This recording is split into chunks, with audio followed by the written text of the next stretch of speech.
अस्सलाम वालेकुम स्टूडेंट्स, क्या हाल चाल हैं जी? ठीक ठाक हैं। आज हम बात करेंगे जी MGT 503 का लेक्चर नंबर जो हमारा 3 है, उसको इंशाअल्लाह ताला हम पढ़ेंगे। ऐसे स्टूडेंट्स जो परेशान थे कि हमने क्या तैयार करना है, क्या चीज़ याद करनी है, तो लो जी ये मसला भी मैंने हल कर दिया है। कैसे हल कर दिया है? इसके साथ ही मैंने इसके जो नोट्स हैं, ये नोट्स वाली फ़ाइल है, इसकी मैंने बनाई है और उसके मुताबिक ही आपको पढ़ा रहा हूँ। ठीक है, या मुझसे आप व्हाट्सएप पे कॉन्टैक्ट कर सकते हैं, या आप इस चीज़ के स्क्रीनशॉट लेके भी आप इसको इस्तेमाल कर सकते हैं। तो चलते हैं जी आज के लेक्चर की तरफ। स्टूडेंट्स, अगर आपको लेक्चर पसंद आए तो लाइक कर दें, अगर पसंद ना आए तो डिसलाइक कर दें, अगर अच्छा लगता है तो सब्सक्राइब भी करें।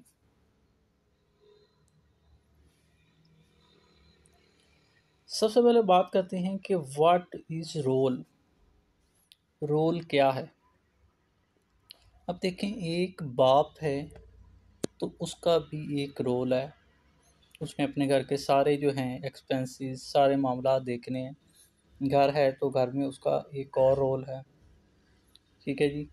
ऑफिस है तो वहाँ पे उसका एक और रोल है। तो इसको डीपली स्टडी करते हैं कि व्हाट इज़ रोल।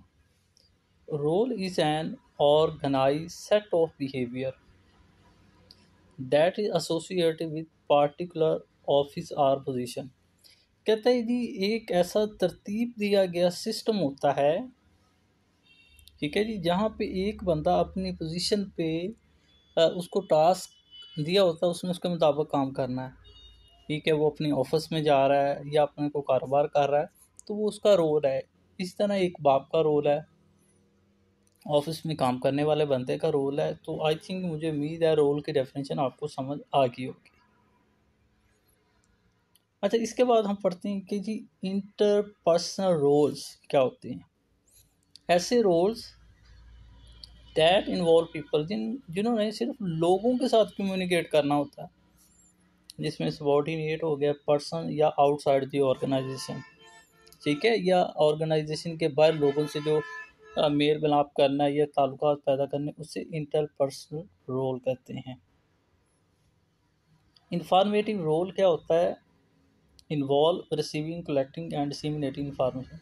इस बंदे का काम ये होता है कि किसी भी ऑर्गेनाइजेशन की इंफॉर्मेशन को ले रहा है, जमा कर रहा है और आगे भेज रहा होता है। ठीक है, डिसीजनल रोल। अब ये जो बंदा, इसके पास चॉइसेस होती हैं। ठीक है, इसने ये करना या ये करना। अच्छा, अब थोड़ा सा डिटेल से हम पढ़ते हैं कि interpersonal role grow directly out with the authority of manager position and involve developing and maintaining positive relationship with significant others। ये एक मैनेजर वाला बंदा है, ठीक है, और मुख्तलिफ किस्म के परफॉर्म कर रहा होता है। अच्छा फिगर, अच्छा इसके अंदर ऑब्जेक्टिव आपका काफ़ी बना है और काफ़ी दफ़ा आया हुआ है, तो इसको ज़रा गौर से समझिएगा। फिगर एट किसे कहते हैं? Figurehead performs symbolic, legal और सोशल ड्यूटी। ये कोई भी इदारा है, ऑर्गेनाइजेशन, उसका एक अलामत के तौर पे काम कर रहा है। इदारे का एक ब्रांड है, एक नाम है, उसे फिगर आउट कहते हैं। लीडर, इस बंदे का काम होता है कि जो रिलेशनशिप हैं वर्कर के साथ, किस तरह डील करना है, उन्हें कैसे मोटिवेट करना है, कोच कैसे करना है। हाँ भाई, वेरी गुड। वो एक लीडर का काम होता है, किसी भी ऑर्गेनाइजेशन, ऑफिस है, इदारा है, एनीथिंग, कुछ भी हो सकता है। लाइजन, इसके स्पेलिंग मिस्टेक है तो ठीक कर लीजिएगा।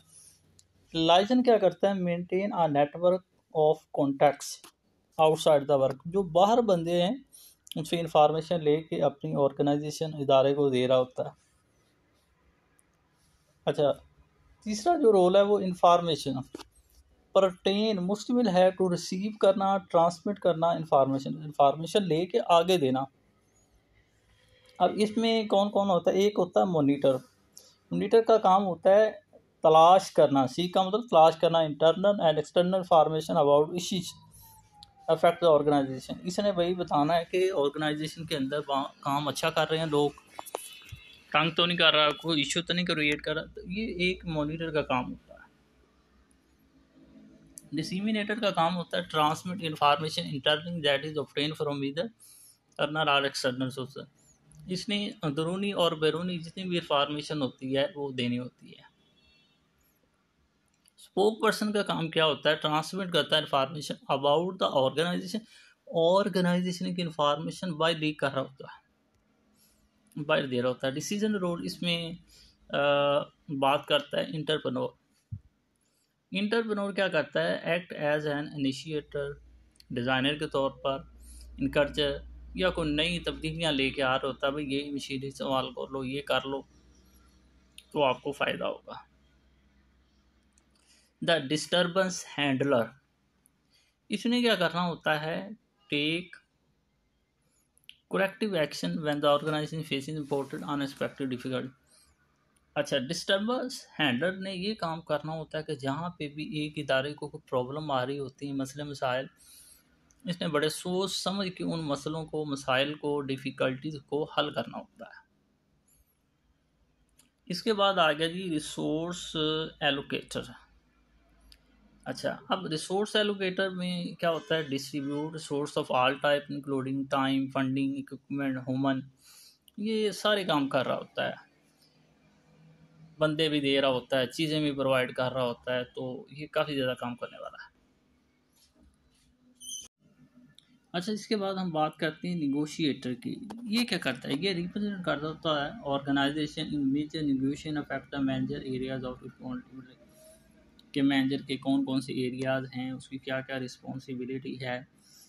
तो ये जो काम है ना, ये जो स्पोक्स पर्सन होता है वो कर रहा होता है। ठीक है जी। तो स्टूडेंट्स, ये हमारा लेक्चर है, बस इतनी सी बातें हमने इस लेक्चर के अंदर करनी है, बस और कुछ नहीं करना। और मज़े की बात बता दूं कि आपका very very very very important आपका लेक्चर है। इसमें से ऑब्जेक्टिव 2 से 3 आपके ऑब्जेक्टिव पेपर में लाजमी आएंगे। आप रूट्स की डेफिनेशन दे देगा, उसमें से ऑब्जेक्टिव बना लेगा, या आपको